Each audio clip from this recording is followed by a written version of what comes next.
Assalamualaikum warahmatullahi wabarakatuh. Yang kami hormati Ibu Dr. Dewi Haryanti SHMH selaku dosen pengampu Pancasila. Kami di sini dari kelompok 2 akan memaparkan materi berkaitan isu yang telah diberikan Ibu Dewi. Kami mendapat isu pertahanan dan keamanan. Nah, sebelum membahas lebih lanjut tentang isu-isu ini, kami akan memperkenalkan terlebih dahulu anggota kelompok kami yang beranggotakan 10 orang.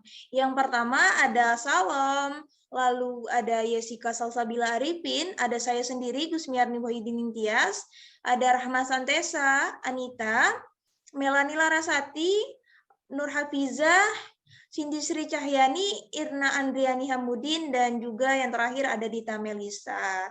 Nah, kami kan mendapat isu pertahanan dan keamanan, tetapi kami mengambil isu yang lebih signifikan, yaitu berkaitan dengan organisasi Papua Merdeka. Pembahasan pertamanya itu berkaitan dengan histori atau sejarah. Kenapa sih organisasi Papua Merdeka itu bisa ada? Nah, untuk penjelasan histori itu akan dijelaskan oleh Anita.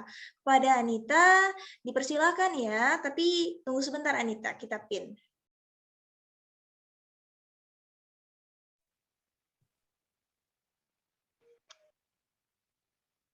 Oke Anita, dipersilakan. Oke, baik. Terima kasih, moderator. Baiklah, perkenalkan nama saya Anita sebagai pemateri pertama yang akan menyampaikan tentang histori atau sejarah dari OPM, Organisasi Papua Merdeka. Organisasi ini berawal dari KMB atau Konferensi Meja Bundar yang menetapkan wilayah milik Indonesia setelah merdeka dari Belanda. Kemudian, Belanda melahirkan elit Papua dan pemikiran pro-Papua merdeka. Yang pada akhirnya, Indonesia mengirimkan pasukannya ke daerah Papua agar tetap berada di Indonesia.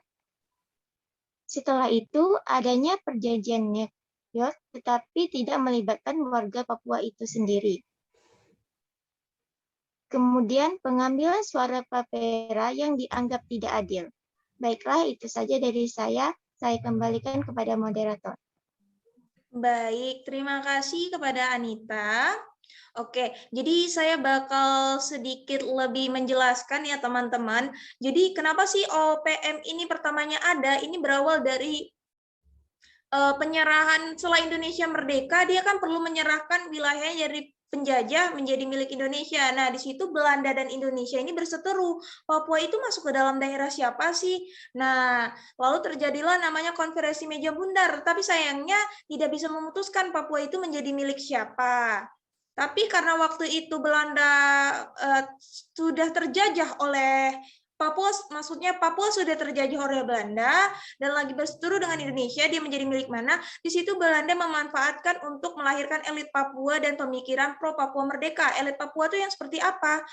Orang Papua itu disekolahkan oleh pihak Belanda, diberikan pendidikan, diberikan pelatihan militer ya, pertahanan dan keamanan, cara memegang senjata. Lalu mereka ditanamkan pemikiran-pemikiran bahwa Papua itu bisa mandiri, Papua itu bukan wilayah termasuk wilayah Indonesia, karena selama ini kita ketahui bahwa Indonesia itu lebih pro pembangunan ke Jawa, sedangkan Papua itu ibaratnya menjadi anak yang ditelantarkan.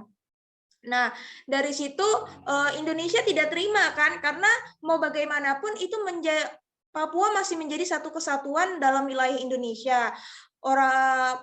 Pemerintah Indonesia mengirimkan pasukannya ke daerah Papua agar tetap berada di Indonesia.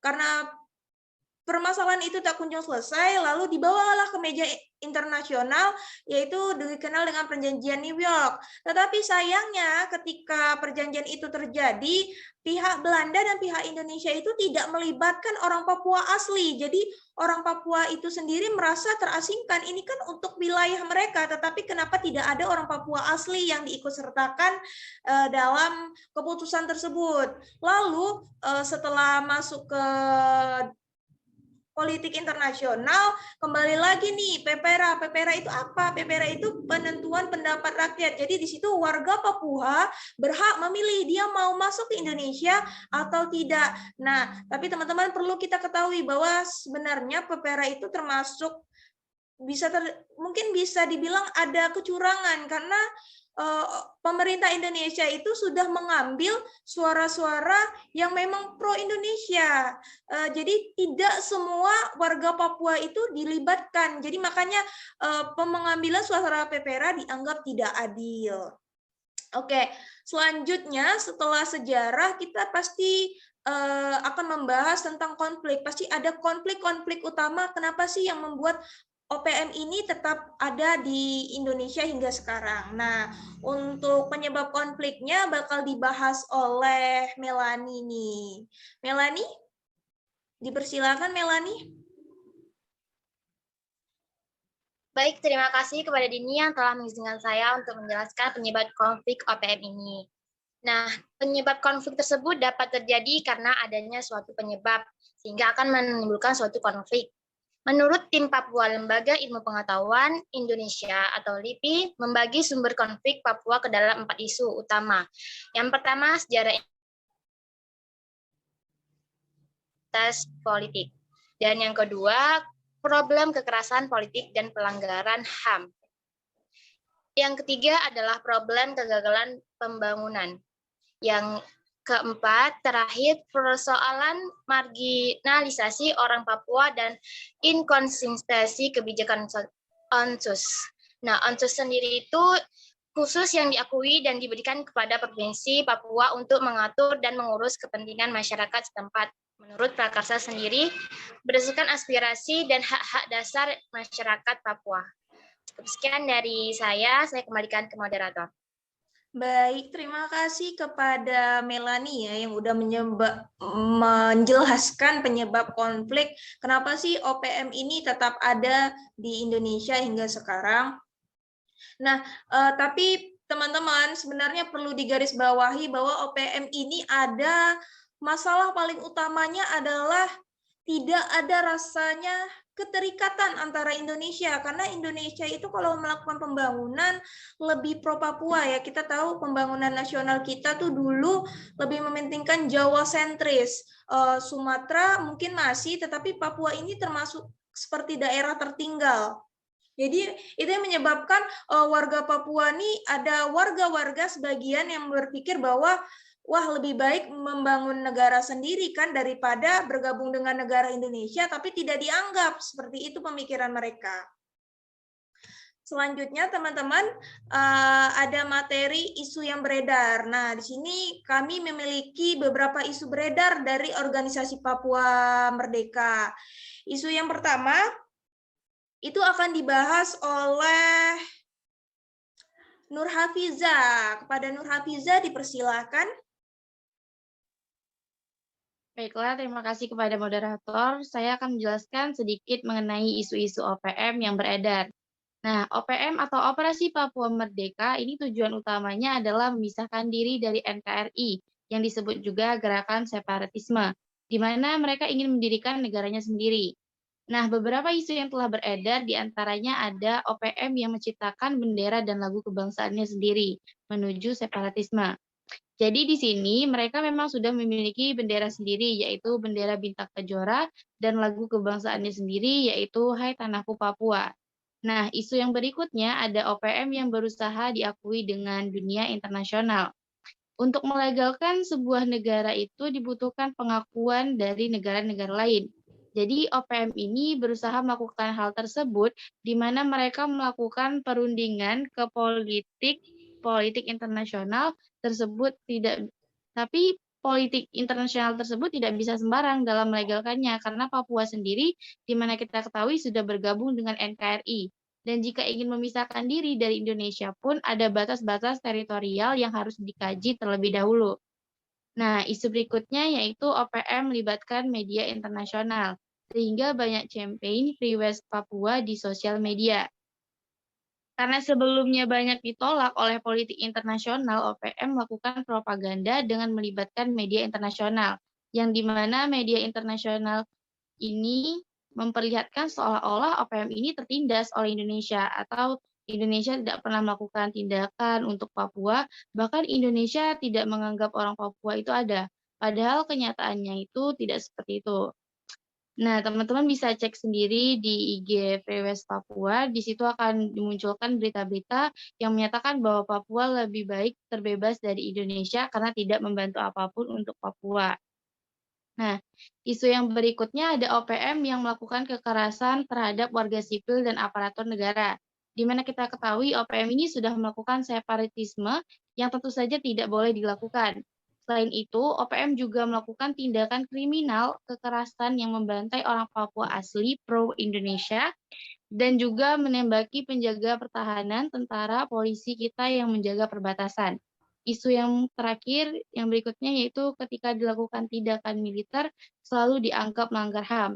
Di mana kita ketahui bahwa OPM itu telah melakukan kejahatan-kejahatan yang sudah tidak bisa ditolerir, dan juga ketika pemerintah ingin menindaklanjuti hal tersebut tidak bisa karena OPM akan beranggapan bahwa itu melanggar hak asasi manusia mereka.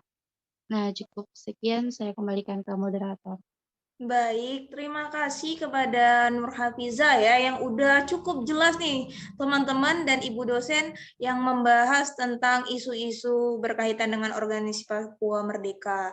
Nah, memang kita ketahui ya ada isu yang paling menarik menurut saya di sini, kenapa Indonesia itu dituntut untuk melakukan dialog kepada OPM agar tidak terjadi kekerasan, tapi OPM itu sendiri melakukan kekerasan oleh ke Indonesia yang mencoba melakukan tindakan dengan ramah ya, dengan namanya dialog.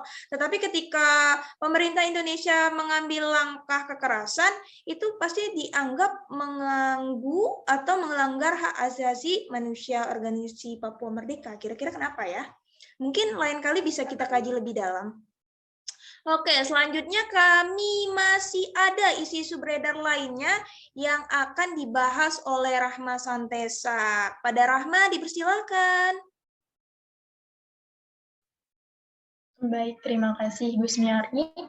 Nah, menurut isu yang beredar, suku, agama, ras, antar golongan yang selalu sensitif dengan Papua. Nah, kita semua ketahui bahwa masalah dari wilayah Papua ini bukan hanya masalah administratif, tetapi juga melainkan masalah dari kulturalnya. Ada juga nih isu yang beredar bahwa adanya stigma buruk tentang warga Papua. Maksudnya gimana sih? Nah, warga Papua ini dikenal dengan sejarah dan status politik integrasi Papua ke Indonesia. Papua ini juga dikenal dengan tingkat kekerasan dan pelanggaran HAM yang sangat tinggi sejak tahun 1965, yang nyaris tingkat keadilannya itu 0%. Serta warga Papua ini dikenal juga dengan diskriminasi dan marginalisasi orang Papua di tanah sendiri. Hal itulah yang membuat stigma-stigma buruk tentang warga Papua. Nah, ada juga nih isu yang beredar bahwasanya warga Papua itu tidak diikutsertakan dalam keputusan penting bernegara loh. Selain itu, ada juga nih isu yang beredar bahwa pembangunan nasional yang tidak adil di daerah Papua. Sebenarnya bukannya tidak adil, tapi memang seperti yang Gus Miarni jelaskan tadi, pembangunan atau infrastruktur dari wilayah Papua ini memang tertinggal. Namun pemerintah pusat tetap memperhatikan atau memberikan perhatian lebih kepada Papua untuk saat ini. Contohnya nih, kita bisa lihat dengan pemerintah pusat memberikan Provinsi Papua itu otonomi khusus. Seperti secara spesifik Undang-Undang Otonomi Khusus Papua menyatakan bahwa tujuan otonomi khusus Papua adalah untuk mengurangi kesenjangan antara Provinsi Papua dengan provinsi lainnya, serta meningkatkan taraf hidup masyarakat di Papua, serta memberikan kesempatan kepada penduduk asli di Papua. Nah, selanjutnya nih ada juga isu yang beredar bahwa orang-orang Papua ini mudah terpropaganda oleh asing yang ingin memisahkan Papua dengan Indonesia. Nah, ini sangat menarik ya. Seperti yang kita ketahui, bahwa jika orang-orang warga Papua itu berseteru dengan negara kita, negara Indonesia, mereka itu akan menimbulkan konflik atau kritisnya negara kita. Hal ini tentu saja dimanfaatkan oleh negara-negara asing. Jika negara kita sudah memiliki konflik, bahwa berarti negara-negara asing atau pihak-pihak asing pasti mudah menanamkan saham-sahamnya ke negara kita. Itu sangat menguntungkan negara-negara asing. Nah, selanjutnya isu yang beredar bahwa itu akan menyusahkan, membedakan orang Papua pro atau kontra organisasi Papua Merdeka. Hanya itu yang bisa saya sampaikan, saya kembalikan ke moderator. Baik, terima kasih ya kepada Rahma yang sudah menjelaskan isu beredar lainnya. Tapi teman-teman, salah satu alasan kenapa pemerintah Indonesia tuh sulit memberantas OPM karena susah, pemerintah ini susah. Ini orang Papua yang pro Indonesia atau ini adalah orang Papua OPM nih? Karena mereka sudah berbaur ya, kan? Jadi pemerintah Indonesia itu sudah tidak bisa membedakan. Jadi pemerintah Indonesia tidak bisa sewenang-wenangnya atau tidak bisa mengambil langkah secara gegabah karena takutnya akan melukai orang-orang yang tidak bersalah. Selanjutnya nih teman-teman, kita bakal mengaitkan isu tadi dengan Pancasila. Kita ketahui bahwa Pancasila itu ada sila ke-1, sila kedua, sila ketiga, sila keempat, dan sila kelima. Nah, isu akan dikaitkan dengan sila ke-1 yang akan dijelaskan oleh Yesika Salsabila Arifin. Kepada Yesika dipersilakan. Baik, Assalamualaikum. Halo teman-teman, terima kasih kepada moderator yang udah mempersilahkan kepada saya, memberikan kesempatan untuk menjelaskan keterkaitan antara OPM ini sendiri dengan sila-sila Pancasila. Nah, di sini saya bakal menjelaskan yang berkaitan dengan sila pertama. Nah, seperti yang kita ketahui bahwasannya Indonesia ini merupakan negara yang memberikan kebebasan kepada warga negaranya untuk menganut suatu agama, seperti yang telah terpapar pada bulir Pancasila yang pertama, yaitu ketuhanan yang Maha Esa. Nah, tetapi seperti yang kita ketahui, kita lagi bahas tentang Papua nih ya. Di Papua ini sering terjadi konflik agama antara yang minoritas dan mayoritas, di mana mayoritas agama di Papua merupakan Kristen dengan persentase 69,54%. Kemudian ada Katolik dengan 15,71%, dan yang terakhir yaitu adalah 14,57% oleh agama Islam. Nah, kita bisa lihat ya, dengan adanya perbedaan yang signifikan ini bisa memicu suatu perpecahan sehingga dapat mengancam keamanan masyarakat Papua. Nah, hal inilah yang bisa dimanfaatkan oleh OPM sebagai isu propaganda. Nah, tadi sudah dijelaskan ya tentang isu-isu yang beredar, bahwa salah satunya itu isu SARA sensitif dengan Papua. Nah, SARA ini kan berkaitan salah satunya dengan agama ya. Jadi agama ini bisa dijadikan alat untuk memecah Papua ini. Jadi para oknum OPM ini bakal lebih mudah untuk membebaskan Papua dari Indonesia dengan isu-isu ini. Kemudian muncul pertanyaan, apa solusi dari permasalahan ini? Nah, kita udah tahu ya bahwasannya pemerintah ini banyak banget menggalakkan seminar-seminar, sosialisasi, campaign yang bisa membantu kita sebagai warga negara Indonesia untuk sadar bahwasannya kita tuh harus paham betul dengan dasar negara kita Pancasila itu apa, terutama di sila pertama ini, ketuhanan yang Maha Esa. Indonesia, saya sekali lagi menegaskan bahwa Indonesia itu membebaskan seluruh warga negaranya untuk memilih agama mana yang akan dianut. Namun kita sebagai warga negara juga berhak dan berkewajiban untuk adanya rasa toleransi. Dengan adanya rasa toleransi itulah kita bisa menghindari konflik itu. Jadi ketika saudara kita menganut agama satu dan kita juga menganut agama yang lain, tidak ada rasa untuk memusuhi. Jadi kita harus berdamai. Jadi kita saling menghargai. Oh ya, biarkan mereka dengan agamanya, biarkan kita dengan agama kita. Ketika kita melakukan hal tersebut, maka saya yakin bahwa konflik mengenai agama ini akan terselesaikan. Baiklah, saya rasa itu saja bisa saya sampaikan. Terima kasih, saya kembalikan ke moderator. Baik, terima kasih kepada Yesika ya yang telah mengaitkan isu tadi dengan sila ke-1. Selanjutnya kita akan membahas sila kedua. Sila kedua ini akan dikaitkan oleh Irna Andriani Hamudin. Kepada Irna, dipersilakan Irna.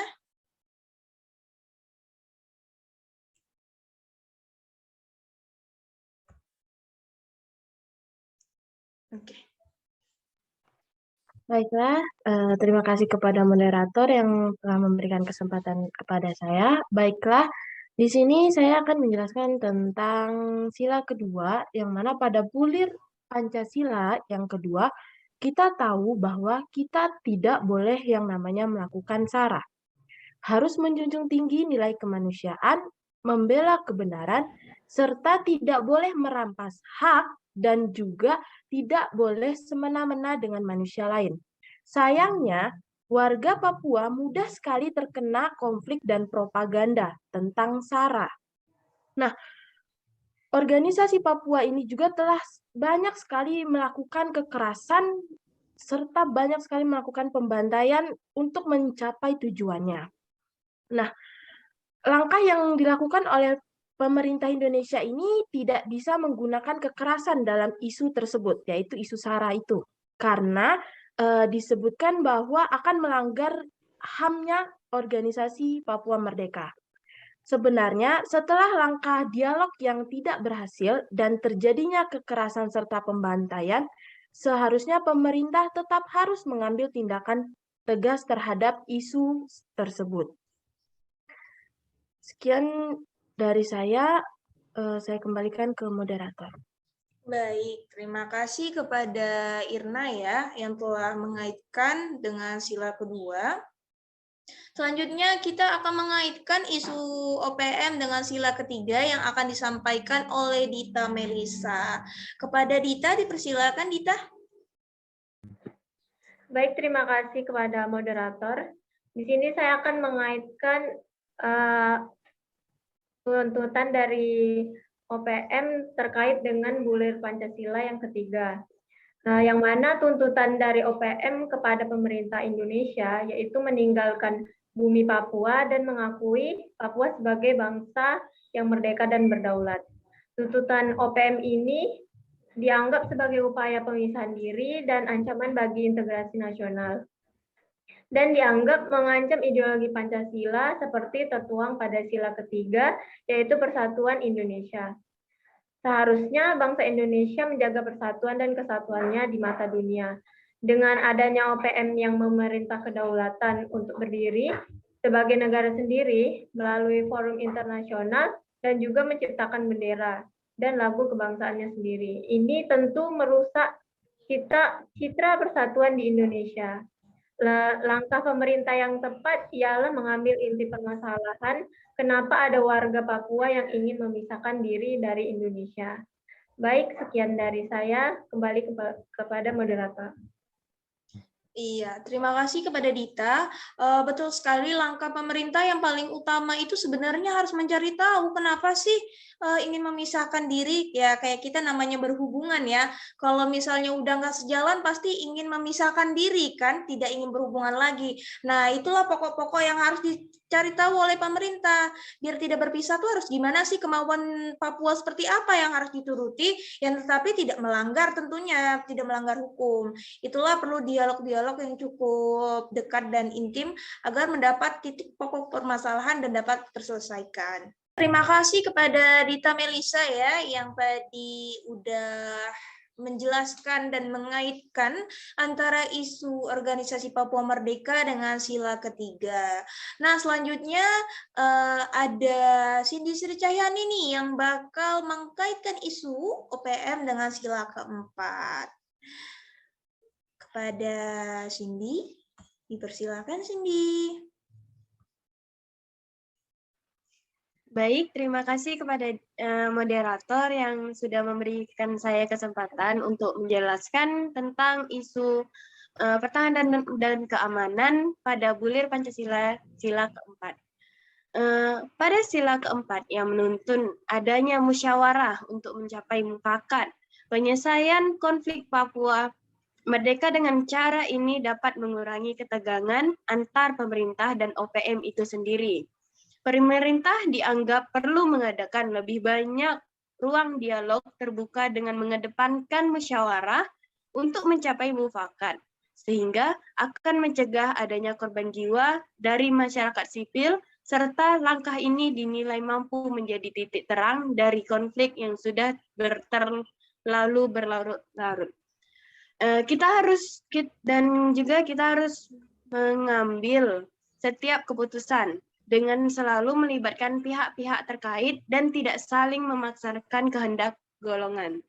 Menerima segala hasil mufakat secara kekeluargaan dan melaksanakannya sesuai tanggung jawab.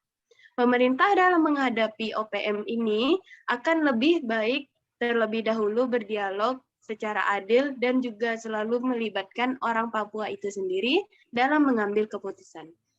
Baik, sekian dari saya. Saya kembalikan ke moderator. Terima kasih.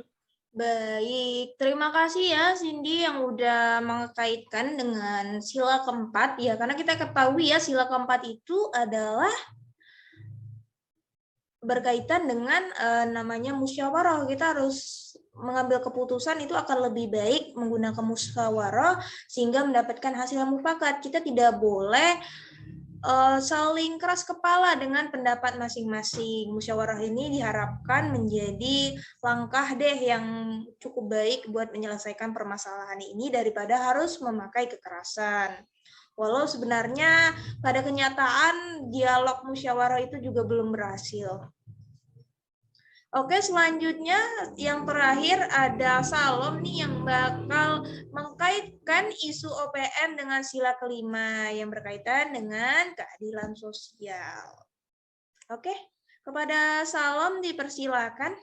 Baik, terima kasih moderator. Nah, selanjutnya teman-teman, saya akan menjelaskan keterkaitan sila kelima. Nah, pada sila kelima, pada bulir Pancasila kelima, mengajarkan kita untuk melakukan keadilan, yaitu secara keseluruhan.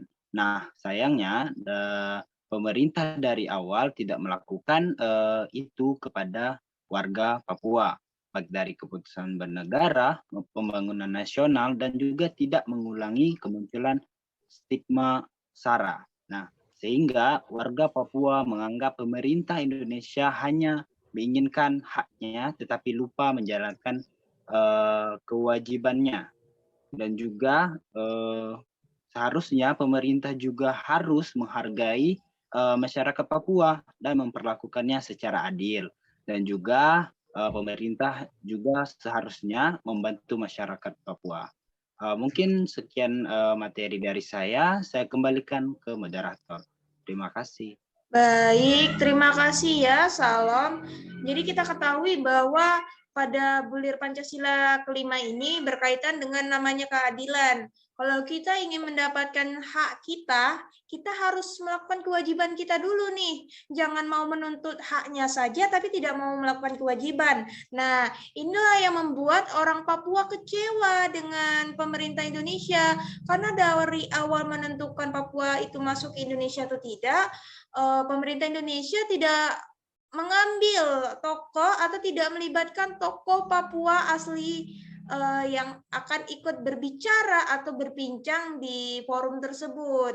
Jadi itulah salah satu alasan yang menimbulkan organisasi OPM ini tetap ada.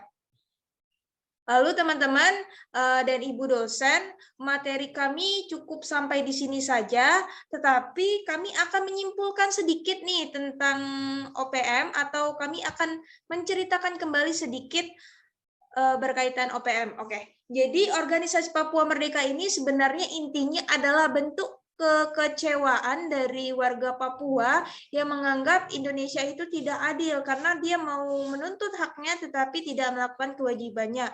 Walau sebenarnya sudah ada langkah-langkah cukup baik yang telah dilakukan pemerintah Indonesia, tetapi kalau menurut orang Papua yang bersekutu itu dianggap kurang. Lalu untuk organisasi Papua Merdeka sendiri sebenarnya memanas teman-teman dan Ibu dosen perlu kita ketahui karena ada ikut campur dari negara lain. Kalau kita lihat ya, bisa dilihat dari Instagram, ketikkan saja Free West Papua. Di situ dijelaskan bagaimana Papua itu ingin terbebas dari Indonesia dan perlu juga diketahui bahwa Australia salah satu negara yang mendukung organisasi Papua Merdeka atau mendukung Papua itu untuk berpisah dari Indonesia. Karena kenapa? Kita ketahui Papua itu menyimpan kekayaan yang cukup besar ya, yaitu ada tambang emas ya. Lalu sebenarnya kalau dikaji ulang, kalau mau membuat negara atau mendirikan negara kan tidak cukup atas kemauan warga ya, atau kemampuan dari masyarakatnya, atau karena dia memiliki emas dia merasa meyakini bahwa dia bisa membentuk negaranya sendiri. Tidak ya teman-teman, kita perlu kaji kembali bahwa untuk membentuk negara kita perlu wilayah-wilayah teritorial, sedangkan Papua itu memang sudah jelas dia termasuk wilayah yang satu jalan dengan Indonesia. Dan untuk membangun negara kita membutuhkan kedaulatan atau pengakuan dari negara internasional, sedangkan organisasi Papua Merdeka ini tidak mendapatkan pengakuan dari negara lain sejak dari zaman dahulu kala, sehingga pada akhirnya organisasi ini tetap ada sampai sekarang.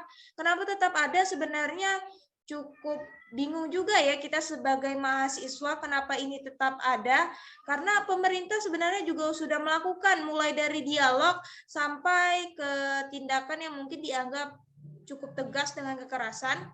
Tapi kita doakan saja bersama isu ini bisa berakhir dengan baik, jadi tidak ada lagi perpecahan yang ada di Papua, karena sebenarnya organisasi Papua Merdeka ini sudah jarang masuk TV, teman-teman. Beritanya ya, mungkin karena sudah terlalu lama, tapi sebenarnya tetap banyak terjadi konflik-konflik yang terjadi. Salah satunya kemarin kita ketahui ada para pekerja di Papua yang dibantai habis-habisan oleh OPM. Ini tentu sangat membahayakan untuk warga Papua yang tidak terlibat oleh organisasi Papua Merdeka. Kita harap jika langkah dialog tidak berhasil, kami berharap pemerintah bisa melakukan tindakan tegas untuk melindungi warga Papua yang tidak bersalah, karena kita tahu udah banyak warga Papua yang terbantai dengan sia-sia oleh kemarukan dari organisasi Papua Merdeka. Nah, sekian saja dari kelompok kami, kelompok 2. Terlebih dan terkurangnya kami mohon maaf, terlebihnya kepada Ibu dosen jika ada pemahaman kami yang masih kurang atau ada pemahaman kami yang sedikit melenceng. Kami mengharapkan perbaikan dari Ibu dosen hingga kedepannya ilmu pengetahuan kami lebih pasti dan lebih baik. Jadi ilmunya nanti bisa juga kami bagikan kepada orang-orang yang membutuhkan tentunya. Yang benar datangnya dari Allah dan yang salah tentunya datang dari kami sebagai manusia yang tak luput dari kesalahan, karena manusia tidak ada yang sempurna. Saya tutup dengan alhamdulillah dan assalamualaikum warahmatullahi wabarakatuh.